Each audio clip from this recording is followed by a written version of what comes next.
Bonjour, je suis Nicolas, j'ai 36 ans, je suis CTO à Fox. Avant de rencontrer Edouard il y a 2 ans et demi, j'ai monté plusieurs sociétés, je viens du compilé, de la 3D temps réel.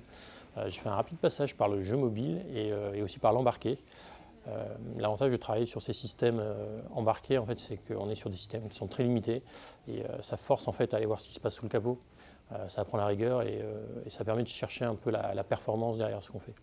Les technos qu'on utilise aujourd'hui, c'est du Node.js en microservices. On est en train de passer sur du serverless.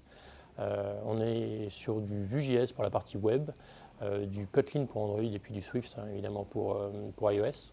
Pour les bases de données, on a du MongoDB, on a du Elasticsearch pour tout ce qui est log avec Kibana, on a du RDS Aurora qui est un MySQL et on est en train de voir pour mettre même du BigQuery sur un moment clé de notre pipeline de données.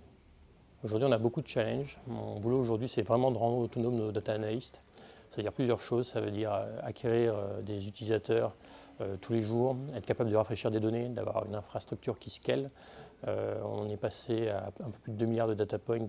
Aujourd'hui, on a fait x4 en 6 mois. Voilà. Aujourd'hui, ce qu'il faut, c'est de la performance et du volume. Et mon boulot, c'est de voir comment on fait pour y arriver. En termes de process de développement, on est sur du classique, donc c'est de l'agile, c'est pas tout à fait du Scrum, c'est vraiment une boîte à outils qu'on utilise. Aujourd'hui, on se structure en équipe, c'est-à-dire qu'on a un product owner, on a un lead dev et plusieurs développeurs sont à la taille du projet.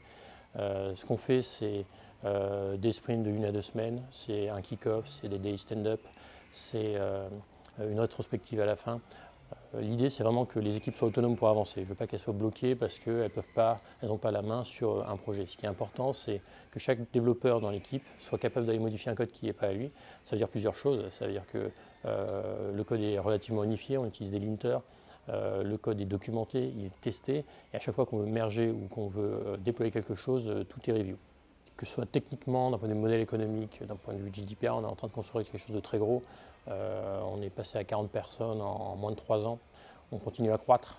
Moi, je suis en train de monter une équipe technique qui va devenir référence en France et sûrement en Europe.